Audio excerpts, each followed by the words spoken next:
अलैकुम वरहमतुल्लाहि वबरकातुहू।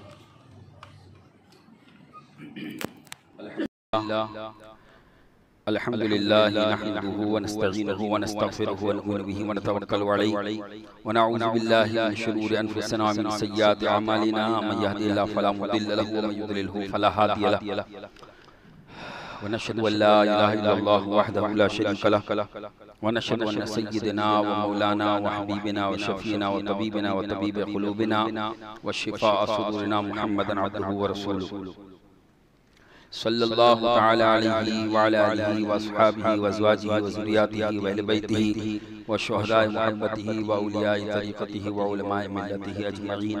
अम्मा बाद फ़अऊज़ु बिल्लाहि मिनश शैतानिर रजीम। बिस्मिल्लाहिर रहमानिर रहीम। वल अस्र इन्नल इंसाना लफ़ी खुस्र इल्लल्लज़ीना आमनू व अमिलुस्सालिहाति व तवासौ बिल हक़्क़ि व तवासौ बिस्सब्र। सदक़ल्लाहुल अज़ीम व सदक़ रसूलुहुन नबियुल अमीनुल करीम व नहनु अला ज़ालिका लमिनश शाहिदीन व शाकिरीन वल्हम्दुलिल्लाहि रब्बिल आलमीन। सबसे पहले अक़ीदत व मोहब्बत के मुताबिक हम सब के आका व मौला हुज़ूर ताजदार मदीना सुरूर क़ल्ब सीना शफ़ीउल मुज़निबीन रहमतुल लिल आलमीन हबीब किबरिया इमामुल अंबिया ताजदार अरब व अजम फ़ख्र आदम व बनी आदम मुहसिन कायनात मुअल्लिम इंसानियत अरवाहुना फ़िदा जनाब अहमद मुज्तबा मुहम्मदुर रसूलुल्लाह सल्लल्लाहु तआला अलैहि व आलिहि वसल्लम की बारगाह बिकस्बराह में अपनी गुलामी का सुबूत देते हुए दुरूद पाक का नजराना पेश फरमाएं। अल्लाहुम्मा सल्लि अला सय्यिदिना मौलाना मुहम्मदिन व अला आलि सय्यिदिना मौलाना मुहम्मदिन व बारिक वसल्लिम सलातु व सलाम अलैका या रसूलल्लाह। और दुरूद पाक पेश फरमाएं। अल्लाहुम्मा सल्लि अला सय्यिदिना मौलाना मुहम्मदिन मअदिल जुद वल करम मंबअल इल्म वल हिल्म वल हिकम व आलिहि व अस्हाबि व बारिक वसल्लिम। मोहब्बत में झूमकर और दुरूद पाक पेश फरमाएं। सल्लल्लाहु अलैहि नबी व आलिहि सल्लल्लाहु तआला अलैहि व आलिहि वसल्लम सलातु व सलाम अलैका या रसूलल्लाह सल्लल्लाहु तआला अलैहि व आलिहि वसल्लम।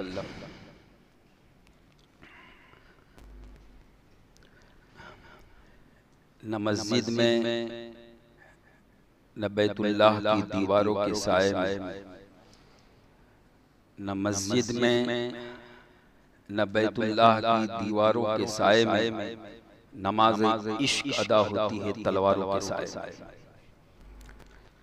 नमाज इश्क अदा होती है तलवारों के साए में। सजदे औरों ने किए उसका नया अंदाज है। सजदे औरों ने किए उसका नया अंदाज है।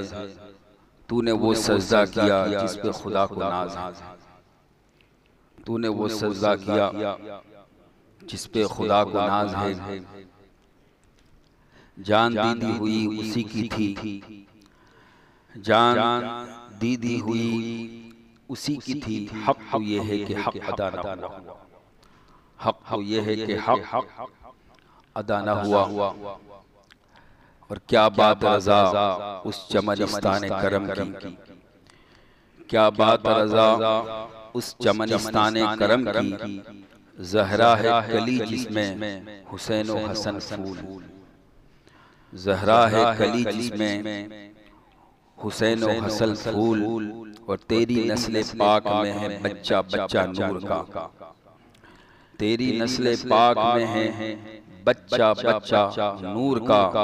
तू है आईने नूर तेरा सब घराना नूर का। तू है आईने नूर तेरा सब घराना नूर का। और अली का घर भी क्या घर है।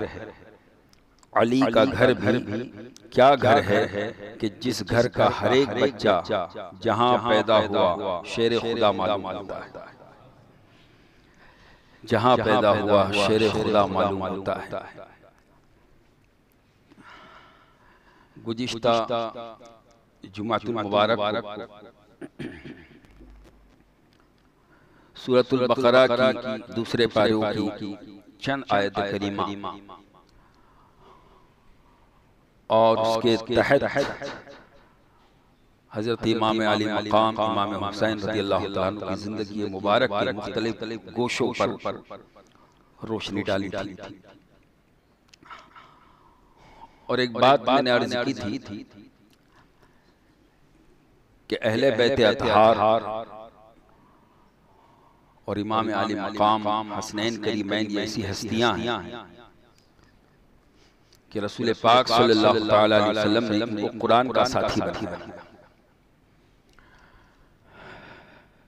यानी इनकी जिंदगी पर जब गौर करें तो आपको पता चलेगा कि इनकी जिंदगी, इनकी हयात तय्यबा, इन अहले बैत अतहार की सीरत मुबारका कुरान मुक़द्दस का अमली नमूना है। और ये सूरह मुबारका जो मैंने तिलावत की, सूरतुल असर, ये सूरतुल असर ये हर ईमान वाले के लिए, बल्कि हर इंसान के लिए ये ऐसी सूरत है कि अगर सिर्फ इसी सूरत को बंदा समझ ले और इस पर अमल कर ले तो उसकी जिंदगी खसारे और नुकसान से निकल कर उसकी जिंदगी फायदामंद हो जाएगी, उसकी जिंदगी कामयाब हो जाएगी। और इसका पूरा पूरा अमली नमूना अहले बैत अतहार और इमाम आली मकाम इमाम हुसैन रज़ियल्लाहु तआला अन्हु की जिंदगी मुबारक नजर आता है। पहले आप इस सूरह मुबारका का तर्जुमा समाअत फरमा लें कि अल्लाह तबारक व तआला सबसे पहले तो कसम याद फरमाता है, वल अस्र, कसम है जमाने की। और जमाना क्या है? जमाना ये है कि पहले और जमाना था, अभी और जमाना है, आने वाला जमाना और जमाना आएगा। ये जो वक्त है, ये जो जमाना जो गुजर रहा है, जमाना ऐसा साथी है इंसान का कि इंसान जमाने से अलग नहीं हो सकता। जहां इंसान है वहां जमाना साथ है, क्योंकि जमाना वक्त, टाइम और मकान को कहते हैं।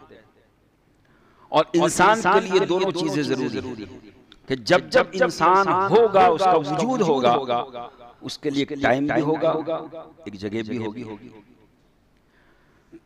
तो इंसान और जमाना ऐसा मिला हुआ कि ये हो ही नहीं सकता कि इंसान हो और जमाना ना हो, बल्कि जहां जहां इंसान है वहां वहां जमाना। और जमाना इंसान के साथ ऐसा जुड़ा हुआ है कि कभी ये इंसान से अलग नहीं होता। और रब तबारक व तआला इस जमाने की कसम याद फरमा रहा है। और जब रब किसी चीज की कसम याद फरमाए तो उसकी कोई अहमियत बयान करनी मकसूद होती है। इसलिए कि हमें हुक्म है, हम बंदों को हुक्म है शरीयत का कि हमें अगर कसम खाने की जरूरत पेश आए, ऐसे तो बिला जरूरत कसम खानी ही नहीं चाहिए, और झूठी कसम तो बिल्कुल नहीं खानी चाहिए। इसलिए कि झूठी कसम खाना ये मुनाफिक की पहचान है, ईमान वाले का ये शेवा नहीं। लेकिन अल्लाह ना करे कभी जरूरत पेश आ जाए तो फिर हमें हुक्म ये है कि कसम उसकी खाई जाए कि जो सबसे बड़ा हो और उससे बड़ा कोई ना हो। अब जाहिर है एक ईमान वाले का ये अकीदा और ईमान है कि सबसे बड़ा वो कौन है? वो है अल्लाह अकबर। वो जो अल्लाह किबरियाई वाला है, उससे बड़ा कोई नहीं। तो अगर कसम खाने की जरूरत पेश आए तो बंदे को हुक्म है कि अल्लाह की कसम खाए, या अल्लाह के किसी नामों की कसम खाए, या अल्लाह की सिफतों की कसम खाए। लेकिन गैरुल्लाह की कसम ये खाना मना है, ममनू है। इसलिए कि कायनात में हर एक के ऊपर कोई ना कोई बड़ा है, लेकिन खुदावंद आलम की शान है, वो तो खालिक है, मालिक है, और उससे बढ़ के किसी की शान नहीं। तो हमें हुक्म है कि उसकी कसम खाए जो सबसे अजमत वाला हो, सबसे बड़ा हो। अब खुदा जब किसी की कसम याद फरमाए तो खुदा से तो बढ़ के कोई हो नहीं सकता। तो फिर अब वहां मकसद क्या है कि उसकी कोई ना कोई अहमियत बताना कि खुदा वंदे आलम उसकी कसम याद फरमा के बंदों को उसकी अहमियत की तरफ मुतवज्जे फरमा रहा है कि ज़माने की कसम यानी वक्त की कसम और ये ज़माना जो चल रहा है उसकी कसम, मुरूरे ज़माना की कसम। और ये ज़माना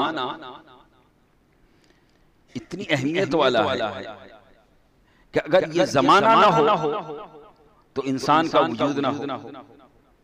इंसान के लिए ज़माना लाज़िम है और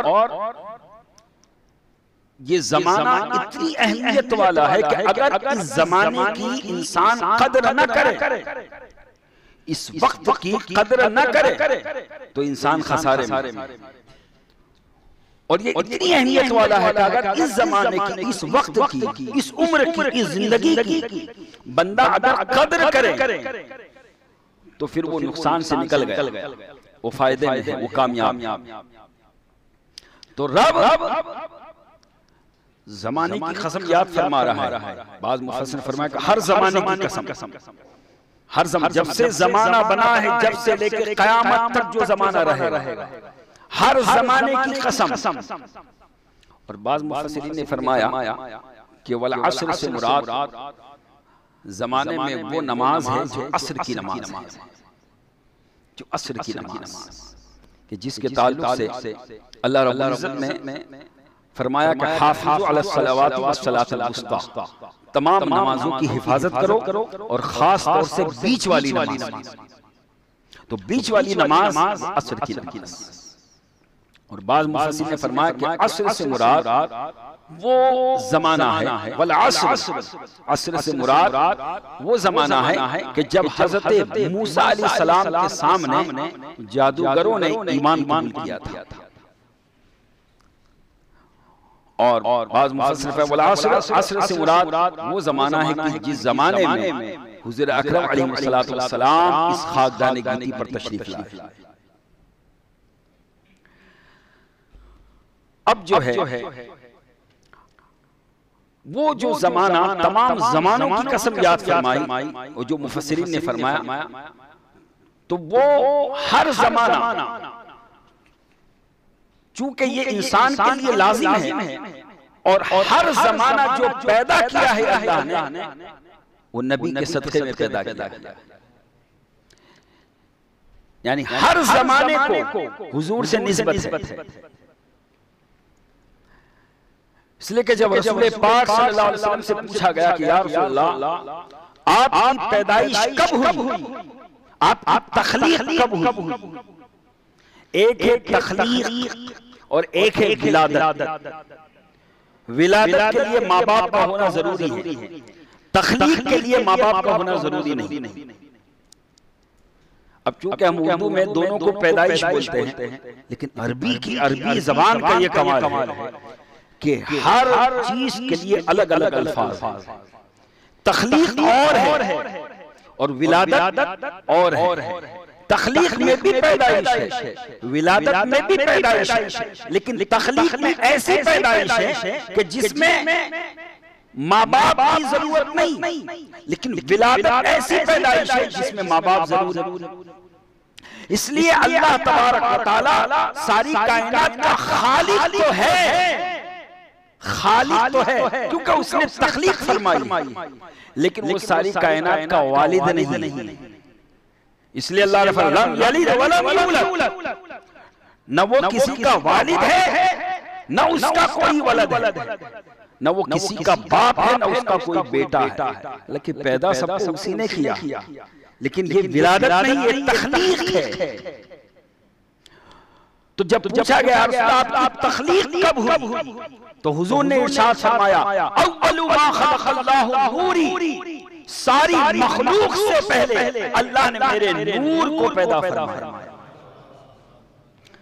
तो हर जमाने से पहले हुजूर का नूर, हर जमाने से पहले हुजूर का नूर, यानी जहां जहां जमाना है और उसी वक्त हुजूर का नूर भी मौजूद है।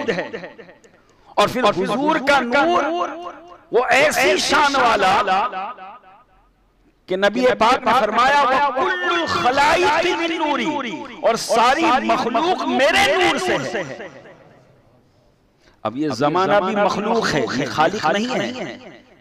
जमाना भी, वक्त भी, मकान भी, ये भी मखलूक है।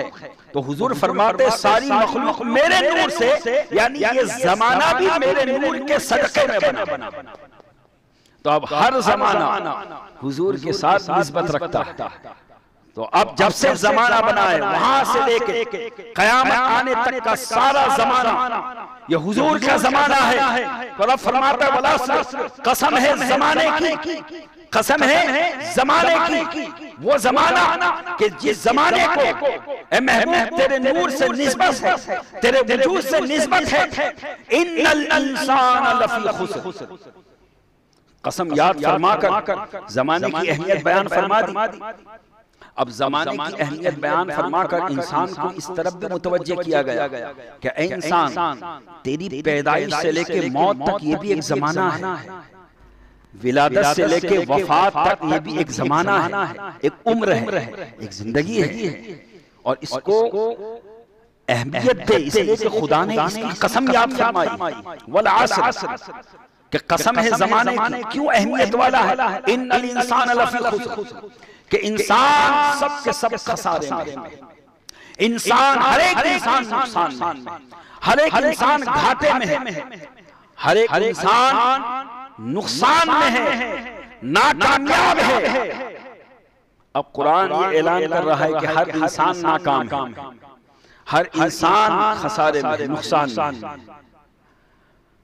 क्योंकि वो इंसान जिन्होंने जमाने की कदर न की, वो इंसान खसारे में, और जिसने अपनी जिंदगी की, अपनी उम्र की, अपने वक्त की कदर की, वो इंसान खसारे से निकल गया। लेकिन बिलउमूम अल्लाह फरमाता है कि हर इंसान खसारे में, हर इंसान घाटे में है, हर इंसान नुकसान में है। अब नुकसान में से कौन सा इंसान बच गया, घाटे से कौन सा इंसान निकल गया, नाकामयाबी से कौन सा इंसान कामयाब हुआ? तो रब आगे फरमाता है इल्लल्लज़ीना आमनू, लेकिन वो इंसान कि जिसको जिंदगी मिली, जमाना मिला, और उसने इस जिंदगी में, इस जमाने में ईमान को अपनाया, वो कामयाब हुआ। जिसने अपना अकीदा सही किया, अपना अकीदा दुरुस्त रखा, अपने नजरियात, अपने फिक्र को दुरुस्त रखा। इल्लल्लज़ीना आमनू, जो ईमान वाला हुआ। अच्छा, सिर्फ ईमान वाला होने से क्या कामयाब हो गया? रब फरमाता नहीं, वअमिलुस सालिहात, ईमान के साथ उसने जिंदगी में नेक अमल का भी एहतिमाम किया, नेकियों का भी काम किया। वअमिलुस सालिहात, वो अमल किए जो सालिह अमल है, वो अमल किए जो नेक अमल है, यानी बुरे अमाल से अपने आप को बचाया और अच्छे अमाल करता रहा। पहले ईमान, अकीदा दुरुस्त, और साथ में अमल सालिह, नेक अमल। अब नेक अमल के बाद क्या अब जो है वो कामयाब हो गया? तो रब ने फरमाया नहीं, ईमान भी जरूरी है, नेक अमाल भी जरूरी है। और फिर चूंकि ये जिंदगी है, ये जमाना है ना, जिसमें हक का रास्ता भी है, बातिल का रास्ता भी है, सच्चाई का रास्ता भी है, झूठा रास्ता भी है, अच्छा रास्ता भी है, बुरा रास्ता भी है। तो अपने अकीदे को दुरुस्त रखने के साथ अमल सालेह को करता रहा, और जिंदगी भर वतवासौ बिल हक की तलाश में रहा, हक के रास्ते पर चलता रहा, खुद भी हक को अपनाता रहा और दूसरों को भी हक की वसीयत करता रहा। और हक के रास्ते पर जब बंदा चलता है, तो चूंकि ये जमाना है, ये जिंदगी है, इसमें मुसीबतें भी आती, इसमें रुकावटें भी आती, इसलिए कि जो बातिल है, जो जालिम है, जो झूठ है, वो कभी नहीं चाहेगा कि हक गालिब हो जाए। जालिम कभी नहीं चाहेगा कि सच गालिब हो जाए। तो रब ने फरमाया हक के रास्ते पर चलते रहे और उसकी वसीयत करते रहे, और वतवासौ बिस्सब्र, और सब्र के रास्ते पर चलते रहे और सब्र की वसीयत करते रहे। ये जब बंदा इंसान जब इंसान इन चार चीजों को अपने अंदर जमा कर लेता है तो वो खसारे से निकल कर, नुकसान से निकल कर वो कामयाब हो जाता है। वो चार चीजें क्या है? ईमान, ईमान। और इस पुरफितन दौर में बहुत जरूरी है कि अपने ईमान की हिफाजत करें। इसलिए कि इस पुरफितन दौर में ऐसे ऐसे ईमान के दावेदार पैदा हुए कि जिनके पास ईमान नहीं है, लेकिन वो क़ाल अल्लाह ताला क़ाल रसूलुल्लाह उनकी ज़बान पर ऐसा जारी रहता है। जो कम पढ़ा लिखा तबका वो सोचता है यार ये बड़ा कुरान पढ़ता है, बड़ा हदीस पढ़ता है, लेकिन ईमान न दारत, ईमान दिल से निकल गया।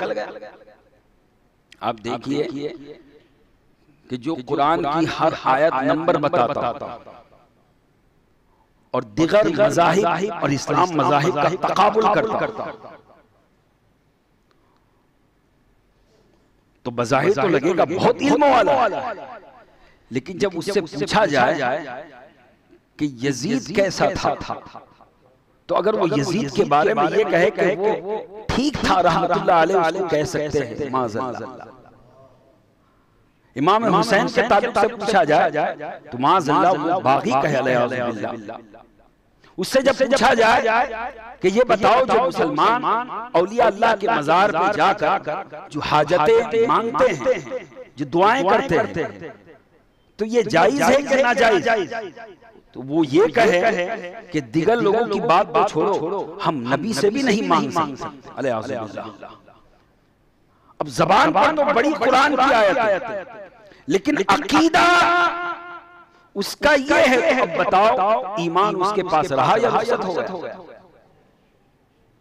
ईमान वाला कभी ऐसी बात सोच भी नहीं सकता कि यजीद को अच्छा कहा गया।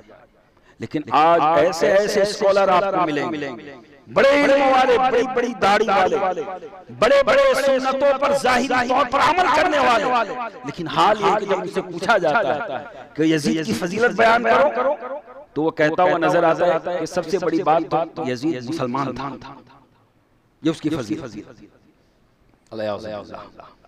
दोस्तों ये वो लोग हैं कि जो अपने सीनों के अंदर बुग़्ज़ अहले बैत रखते हैं। और याद रखे आका का फरमान कि मेरे आका ने फरमाया कि जिसने मेरे अहले बैत से मोहब्बत की, क़यामत के दिन जन्नत में वो मेरे साथ मेरे दर्जे में होगा। और जिसने मेरी अहले बैत से बुग़्ज़ रखा, दुश्मनी रखी, आका ने फरमाया उसने मुझसे दुश्मनी रखी। और जिसने मुझसे दुश्मनी रखी उसने खुदा से दुश्मनी रखी।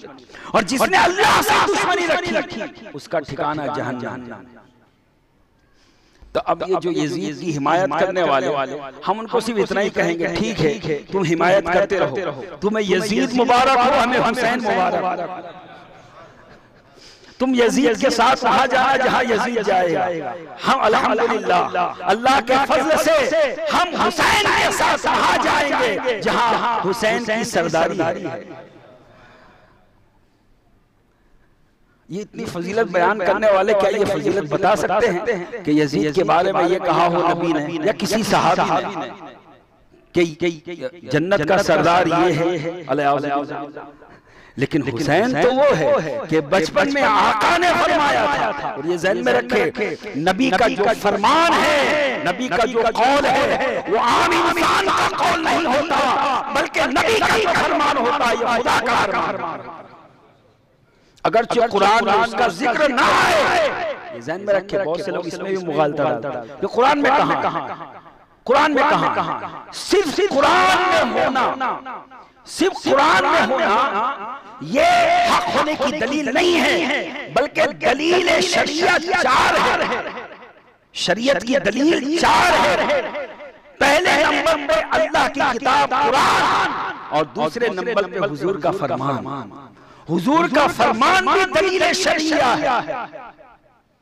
इसलिए तो अल्लाह रब्बुल इज्जत कुरान पाक में जा बजा फरमाता है अतिउल्लाह व अतिउर रसूल। ए लोगों अल्लाह की इताअत करो और रसूल की इताअत करो। अब जब अल्लाह की इताअत की बात हो गई तो रसूल की इताअत की बात करने की जरूरत क्यों पेश आई?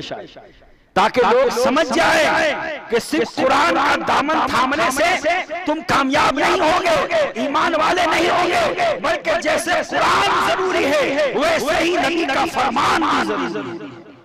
वातिउर रसूल, और नबी की इताअत तो इतनी अहमियत वाली कि कुर्बान जाए। एक जगह तो रब ने ऐलान कर दिया, मय्युतीर रसूल फक़द अता अल्लाह, जिसने रसूल की बात को, रसूल की इताअत की, अल्लाह की इताअत कर ली। जो नबी का हो गया वो खुदा का होगा। तो वो नबी का फरमान हुज्जत शरिया है, और उस नबी ने बचपने के आलम में ये फरमा दिया था कि इन्नल हसन वल हुसैन सय्यदा शबाब अहलिल जन्नह, हसन हुसैन दोनों जन्नती नौजवानों के सरदार। अब जन्नती नौजवानों के सरदार, तो जिसे सरदारी मिलेगी उसके पास कितना ईमान होगा, उसके पास कितना तकवा होगा, उसके पास कितना अमल सालेह होगा, वो कितना हक पर चलने वाला होगा, वो कितना सब्र और रज़ा पर चलने वाला होगा। तो दोस्तों, आका ने एक जुमला फरमाकर इमाम अली मकाम की पूरी जिंदगी का नक्शा खींच दिया कि अभी ये बचपन में इनको तुम देख रहे हो, लेकिन जब बचपन से ऊपर उतरेंगे, जब 56 साल से जायद उम्र होगी, एक करबला के मैदान में तुम देख लोगे कि एक हुसैन में ईमान भी वहां है, तकवा भी वहां है, खशियत भी वहां है, रज़ा भी वहां है, सब्र भी वहां है, हर कमाल एक हुसैन में नजर आए।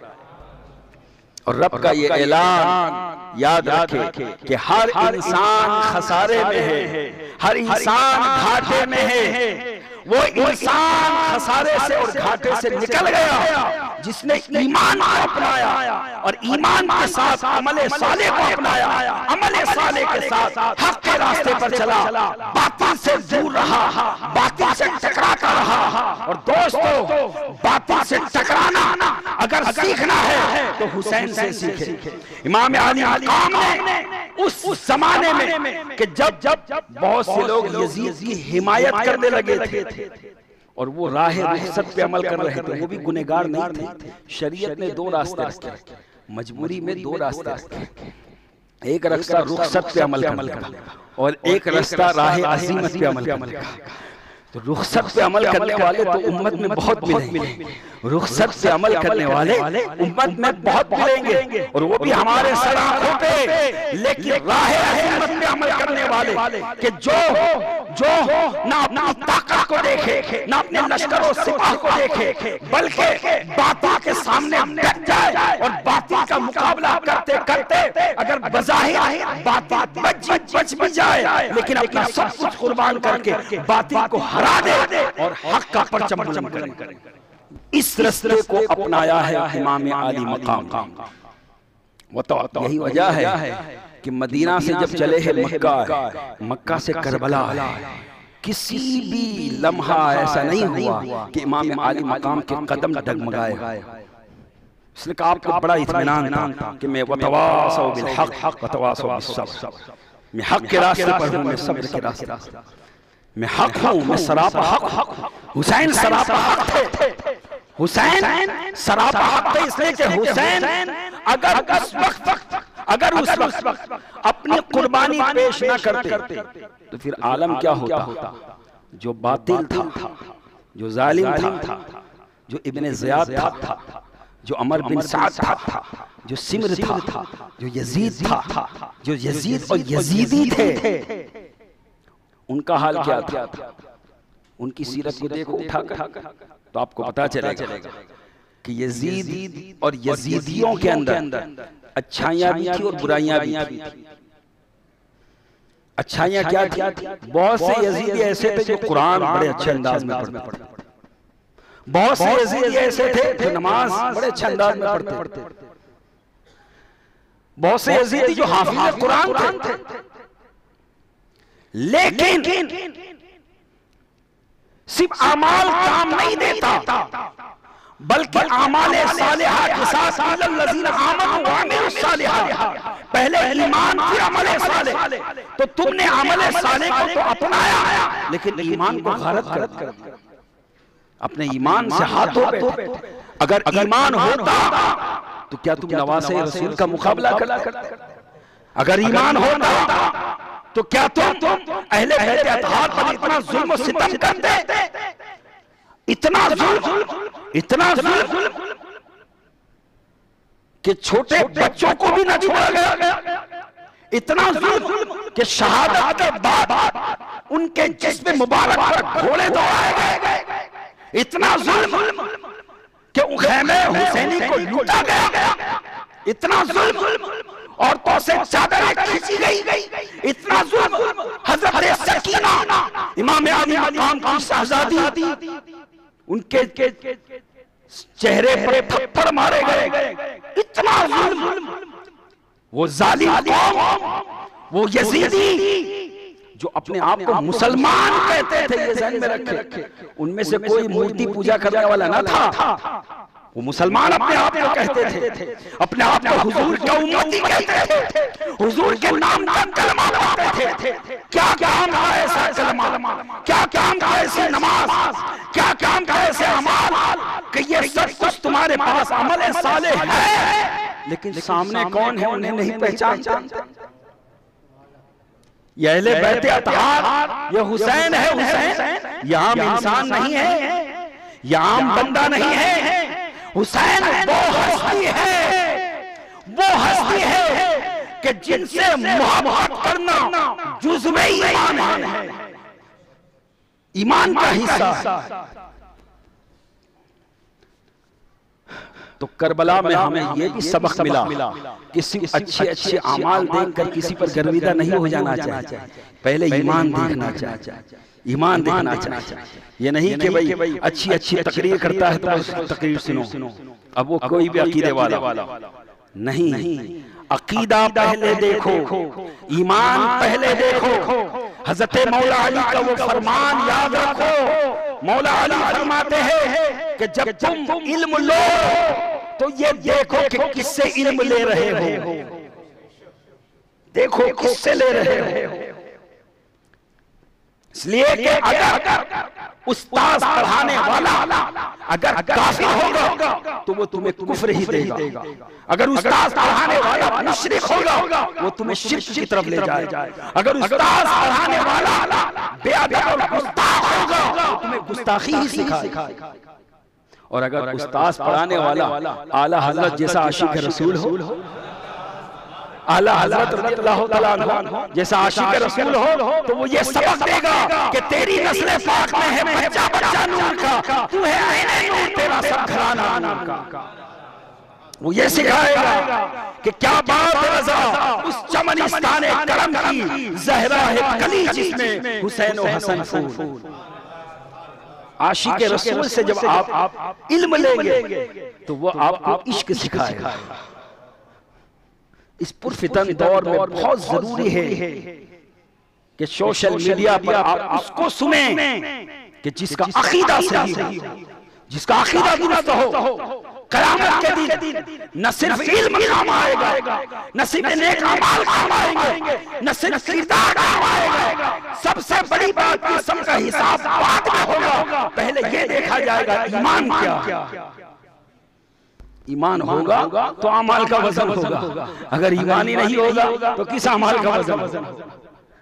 कौन से अमाल? अमल नहीं थे क्या यजीदियों के पास?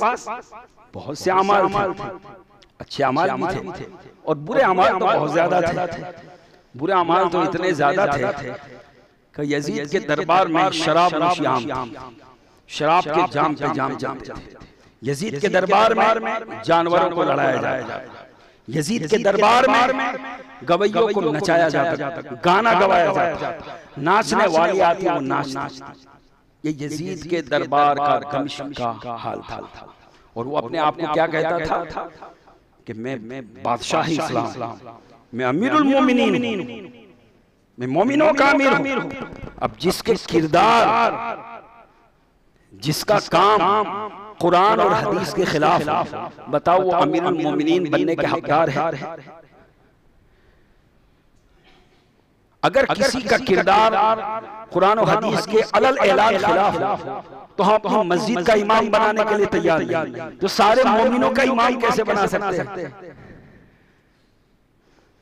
और उस वक्त जो हस्ती अमीरुल मोमिनीन बनने के हकदार थी, जो हस्ती बादशाह इस्लाम बनने के हकदार थी, वो हस्ती थी हुसैन की। वहां ईमान भी था, तकवा भी था, खशियत भी थी, सब्र भी था, रज़ा भी था, और हुजूर से निस्बत भी थी, निस्बत इब्राहिमी भी थी, निस्बत मोहम्मदी भी थी सल्लल्लाहु अलैहि वसल्लम। जब कुछ लोग ये भी कहते हैं कि निस्बत इब्राहिमी तो यजीद के पास भी थी, इसलिए कि उसका भी नसबनामा आगे जाके कुरैश से मिल जाता है। कुरैश में दो कबीले हुए, एक बनु उमैया, एक बनु हाशिम। तो बनु हाशिम भी आगे जाके और बनु उमैया दोनों एक ही मिल जाते। तो बनु उमैया में से यजीद हुआ और बनु हाशिम में से हुसैन हुआ। तो याद रखें कि निस्बत इब्राहिमी सिर्फ निस्बत भी काम नहीं देती, निस्बत उस वक्त काम देती है कि जब निस्बत सच्ची हो, निस्बत सच्ची हो।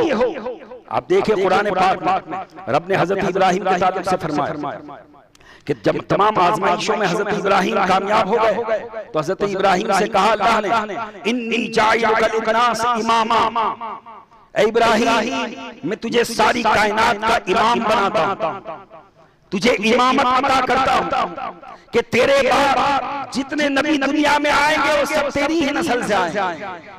तुझे सबका जद बनाता हूं, सबका बाप बनाता हूं, सबका दादा बनाता हूं, सबकी असर बनाता हूं। मैं तुझे इमामत अता करता हूं, इमामत कुबरा, इमामत नबुव्वत। हजरत इब्राहिम ने जब ये सुना कि अल्लाह ने मुझे इमामत अता फरमाई तो कहा, क़ाल वमिन ज़ुर्रियती, ऐ मेरे खुदा और मेरी औलाद को, मेरी ज़ुर्रियत को, हजरत इस्माइल को, हजरत इसहाक को, हजरत याकूब को, मेरी जो ज़ुर्रियत है उनको भी इमाम बना दे। अल्लाह ने फरमाया, क़ाल ला यनालु अहदिज़ ज़ालिमीन, तेरी ज़ुर्रियत को भी इमाम बनाऊंगा, लेकिन उन ज़ुर्रियत में जो ज़ालिम होंगे वो इमाम नहीं होंगे। ला यनालु अहदिज़ ज़ालिमीन, अल्लाह फरमाता जो जालिम होंगे वो इमाम नहीं बनाए जाएंगे। तब यजीद क्या था?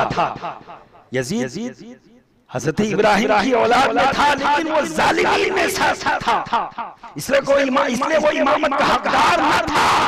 और हुसैन वो थे जो जुल्म के खिलाफ अलम जिहाद और हक का परचम बुलंद करने वाले का नाम हुसैन। यजीद और यजीदियत शराब नोशी का नाम है, और हुसैन और हुसैनियत शराब और शराब से बचने का नाम है। यजीद और यजीदियत कुरान के खिलाफ काम करने का नाम है। हुसैन और हुसैनियत कुरान के परचम को बुलंद करने का नाम है।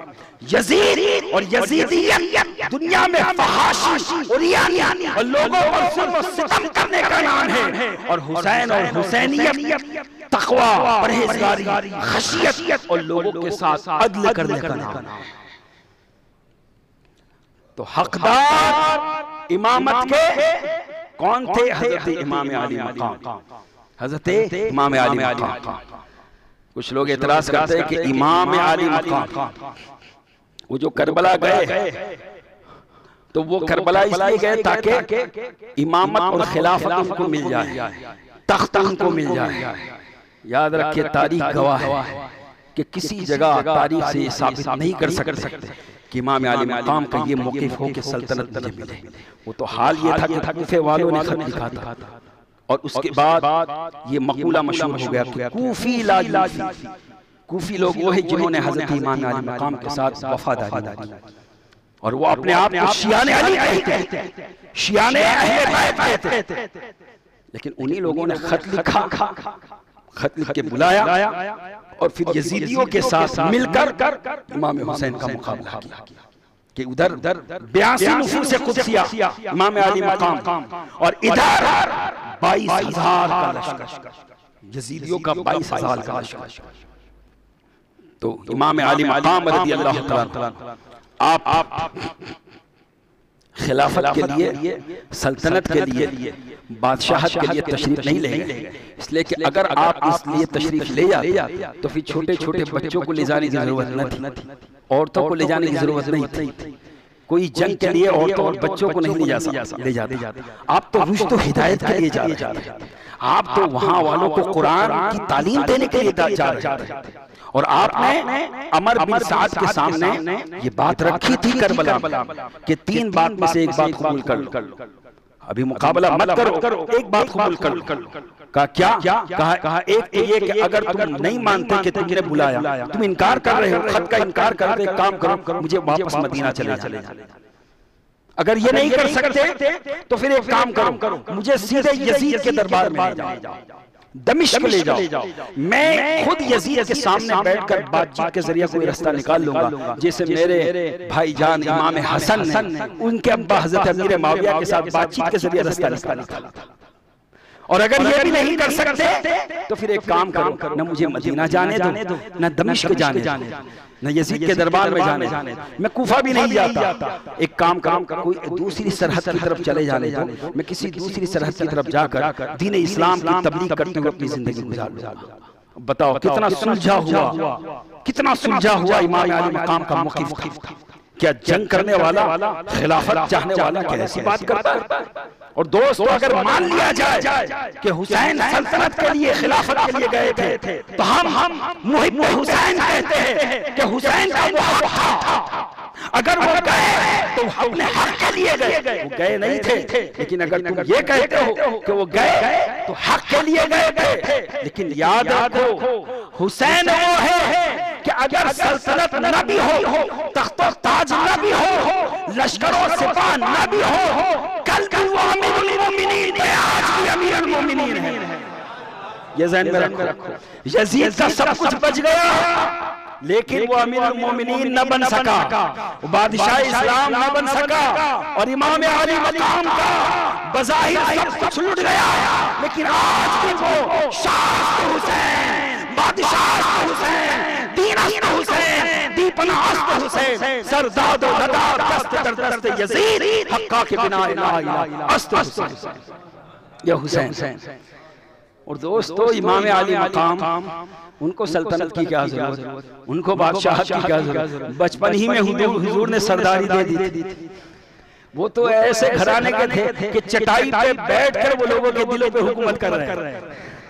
उनको कोई रोबो दबदबे की जरूरत नहीं, खुदा ने इतना रोबो दबदबा दिया था कि जिधर हुसैन गुजरते लोग बादल हो जाते। ये वाकया इमाम ज़ैनुल आबिदीन का भी है, आपके साहबजादे कि मक्के के अंदर जब आप हजरे अस्वद को बूसा देने के लिए तशरीफ ले गए तो लोगों ने रास्ता दिया। अब उस वक्त का जो हाकिम था वो वहां था, वो लोगों की धक्कम धुक्की में वो बूसा नहीं दे सकता। उसने जब देखा एक नौजवान खूबसूरत आया, लोग बादब खड़े हो गए, वो कहने लगा भाई ये कौन है? कहा इसे नहीं पहचानता। शायर ने कहा इन्हें नहीं पहचानता, ये हुसैन के साहबजादे। उस तो ये मोहब्बत, ये अदब और एहतराम ईमान वालों के दिलों में अल्लाह ने दाखिल किया। क्यों? इसलिए कि हुसैन कल भी सुल्तान थे, आज भी सुल्तान है, और जन्नत के अंदर भी सुल्तान रहेंगे, जन्नत में भी सुल्तान सरदार रहेंगे। दोस्तों सल्तनत ये ऐसी चीज है, बादशाह ऐसी चीज है कि लोग इसके लिए न जाने क्या क्या करते हैं, कैसे कैसे जुल्म सितम करते हैं।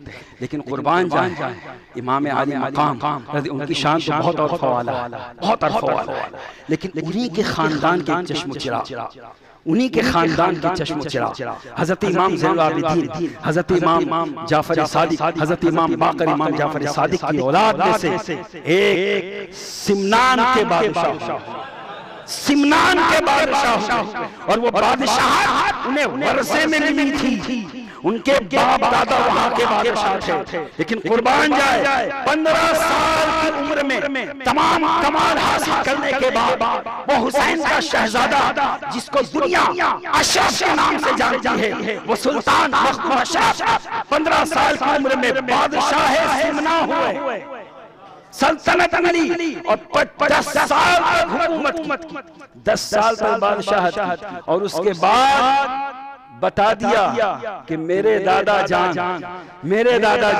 हुसैन सल्तनत के लिए नहीं गए थे, मेरे पास सल्तनत है, मैं इस सल्तनत को ठोकर मारता हूं। मखदूम अशरफ ने सल्तनत को छोड़ा और अल्लाह के रास्ते में निकल गए और दुनिया में सीरू फिल अर्द, दुनिया में आपने सैर फरमाई और तकरीबन 500 उस वक्त के औलिया किबार से आपने सोहबत पाई और उनसे मुलाकात की। और उसके बाद मखदूम अशरफ जहांगीर सिमनानी रज़ियल्लाहु तआला अन्हु, आपका वो सिलसिला कि आपसे जो मंसूब हुआ अब क़यामत तक वो अशरफी कहलाएगा, वो अशरफी कहलाएगा। और दोस्तों ये कौन है? ये शहजादा हुसैन। तो सल्तनत का जवाब मखदूम अशरफ ने दिया। और अगर कोई ये समझे कि पानी के लिए मजबूर थे तो पानी का जवाब बताए रसूल गरीब नवाज ने दिया। ये भी शहजादे हुसैन। अरे जब शहजादे ये कमाल वाले हैं तो जिनके शहजादे वो कितने कमाल वाले हों। अल-मुख्तसर बात ये ऐसी है कि अगर इसको बयान करते चले जाए लेकिन इसका हक अदा नहीं हो सकता। अल-मुख्तसर, रब ने फरमाया वल अस्र, कसम है ज़माने की, इन्नल इंसान लफी खुस्र, बेशक तमाम इंसान घाटे में है।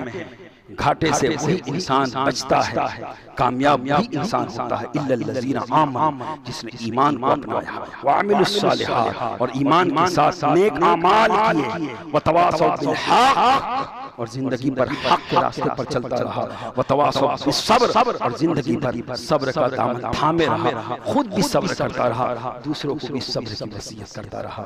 अल्लाह तबारक व तआला हम सबको इमाम आली मकाम इमाम हुसैन रज़ियल्लाहु तआला